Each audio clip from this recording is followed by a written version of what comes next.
is a national crisis. There is room in the Administrative Procedure Act for good cause when the public will be harmed by delay for the agency to move quickly.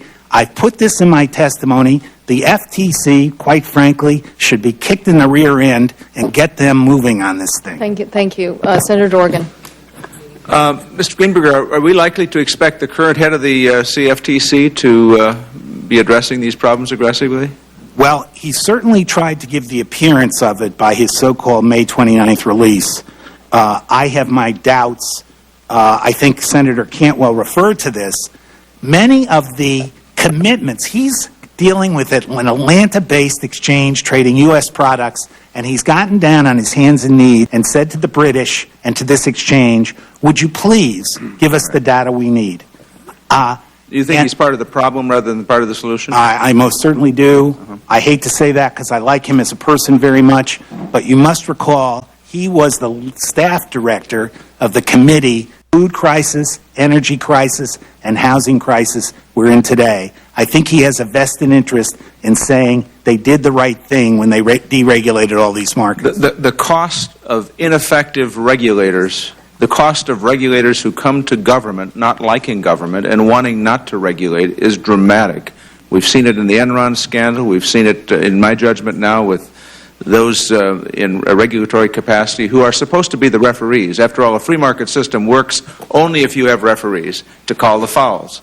And we have seen now plenty of evidence that those who've come to government not believing in the central mission of the agency they run have done great damage to our economy. Mr. Soros, I have read your most recent book, and in fact was writing a piece myself on credit default swaps and those kinds of issues the other evening, and especially about hedge funds generally. And then I saw your income last year. I was going through Alpha magazine, and you did very well last year. $3 billion. That's $250 million a month in income running a hedge fund. Is that correct? Yes, that was my... That's pretty well defined as success, I would guess. I also...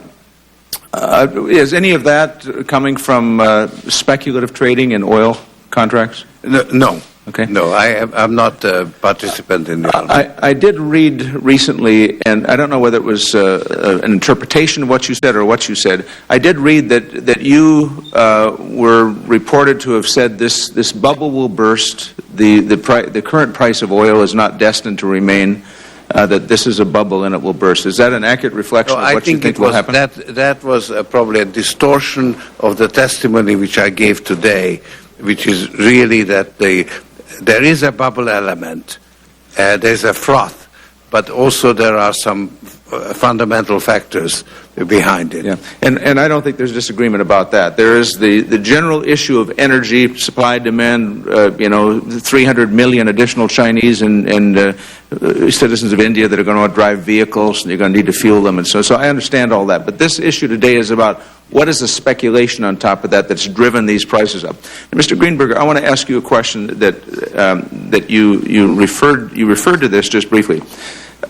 We have been told if you increase the margin requirements for these contracts in this country from 5 to 7%, increase those margin requirements somewhere up the line, this will just all migrate, and all this business is going to migrate. You say that's total nonsense. Describe to me why that's nonsense. Well, first of all, if spec limits were in place, some of that business wouldn't be here to begin with.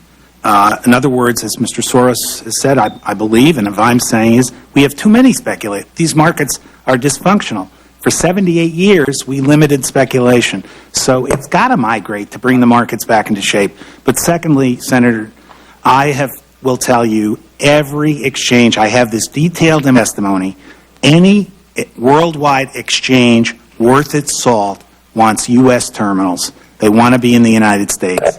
And when they say they're going to migrate, what they tell you is, well, we're using computer terminals, but we're going to come up with a fancy technology that you don't even know about. We'll sit on Wall Street and appear to trade in London and Dubai, and therefore you lose this business. It is a classic proposition of the Justice Department, of which I happily serve, and the Commodity Futures Trading Commission, that if you distort our markets illegally, wherever you are in the world, we will come after you and prosecute you. Maybe you'll go like Mr. Vesco somewhere where we can't extradite you, but if you can be extradited, you're going to be brought back. So if these guys who are sort of sticking it in their finger in the face of the American consumer, saying, don't regulate us or we'll leave the country, if they leave the country and they do this, an aggressive, effective regulator or prosecutor will hunt them down, bring them back. They can't escape our regulatory mechanism. And I think it's an insult and disloyal to the United States of America to say to help the consumer will drive us to go elsewhere and hurt the American economy. But they say they escape because you can't see them and you can't find them. And it's also the case, isn't it, that American companies, at least a sizable American company, was one of the founders of the Intercontinental Exchange. So the point is, they say, those of us that have said, and I've been speaking on the floor about this a lot, need to increase the margin requirement. They say, you do that, number one, and you'll just drive these folks back into the shadows and you won't find them. You're saying that cannot and will not be the case. The founders of the Intercontinental Exchange were Goldman Sachs, Morgan Stanley, and British Petroleum. If they go, first of all, those guys aren't going to abandon their summer homes in the Hamptons. I can assure you that. They're going to be here. They're going to be trading here. If they pick up the phone and call in an order to London, they're trading in the United States and they're subject to regulation. They will not, they cannot. And the further point is, it is an economic reality of these markets that you cannot maximize your profits, or for that matter, even create liquidity, unless you're here in the United States. 18 of these exchanges came on their hands and knees. I had the head of the London International Futures Exchange in tears because we weren't letting him trade in the United States fast enough. I want to have further conversation with you at some point this week, if I might. But Sure. Let me just thank all of the witnesses. I think it's been a good hearing, and I appreciate it. Thank you, Senator. Senator Klobuchar. Thank you. Mr. Soros, you talked about peak oil, and I know that Senator Nelson asked you some questions about drilling. And, of course, this is something people bring up all the time in my state, is that maybe we can get more drilling going. And there is some more going, saying in Senator Dorgan's state of North Dakota, there's some efforts that we're supportive of. But this idea that the known oil reserves are being depleted, that our country only has 2%, I believe, of the reserve. You say that the word peak oil is misleading. Do you want to elaborate on that a little in this line of issues? Yes. Sorry. Peak oil, taken literally, means that at some point the total volume of production declines. And that may not be the case, because if you spend more money, you can always, not always, but you can still increase production. This is like that enhanced oil recovery. Misleading word.